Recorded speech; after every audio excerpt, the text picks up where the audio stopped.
এমন মানা হলে অমন ছেলে হয়। বন্ধুরা, আজকের প্রসঙ্গে আলোচনা করব এমন একজন চেনা জানা মানুষের সম্পর্কে, অজানা সম্পর্কে। ঘটনাটা হলো শুনশান রেল স্টেশন। দিনের শেষ ট্রেনটি প্ল্যাটফর্ম ছেড়ে চলে গেছে।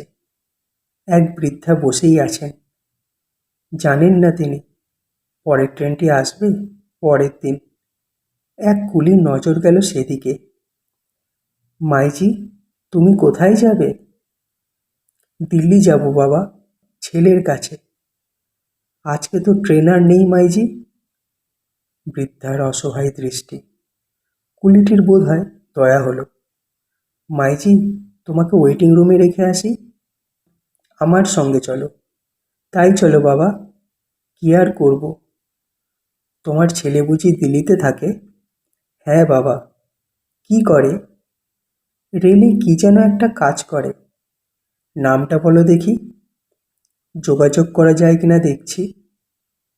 ও তো আমার লাল, সবাই ওকে লাল বাহাদুর শাস্ত্রী বলে ডাকে যে। তিনি তখন ভারতীয় রেলওয়ের ক্যাবিনেট মিনিস্টার। মুহূর্তের মধ্যে গোটা স্টেশন তোলপাড়।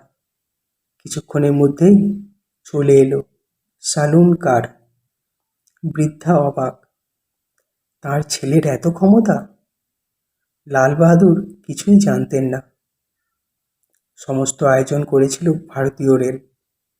পরিশেষে একটিই কথা, এমন মানা হলে অমন ছেলে হয় না। এই রকম নেতা বর্তমান সময়ে এখন দুর্লভ। এরা ক্ষমতা প্রতিপত্তির জন্য পদে বসেননি, এরাই পদকে অলংকৃত করেছেন। সেই মা যখন ছেলের দেখা পাওয়ার পর ছেলেকে জিজ্ঞাসা করলেন, बेटा, तू रेल में क्या काम करते हो? ये लोग पूछा तो मैंने कुछ नहीं बोल पाया। তার উত্তরে ছেলে বলেছিলেন, ছোটি সি কাম মা। বন্ধুরা, আজ তবে এখানেই থাক। আবার শীঘ্রই দেখা হবে পরের ভিডিওতে অন্য কোনো প্রসঙ্গে। আর হ্যাঁ বন্ধুরা, ভিডিওটি ভালো লাগলে লাইক করবেন, পরিবার এবং বন্ধুদের সাথে শেয়ার করবেন। আপনার কোনো গুরুত্বপূর্ণ মতামত বা মন্তব্য থাকলে অবশ্যই কমেন্ট করুন এবং প্রতিটি ভিডিও নোটিফিকেশন যথাযথভাবে পেতে চ্যানেলটি সাবস্ক্রাইব করে রাখুন। সর্বদা ছোটদের ভালোবাসবেন এবং বড়দের সম্মান করবেন।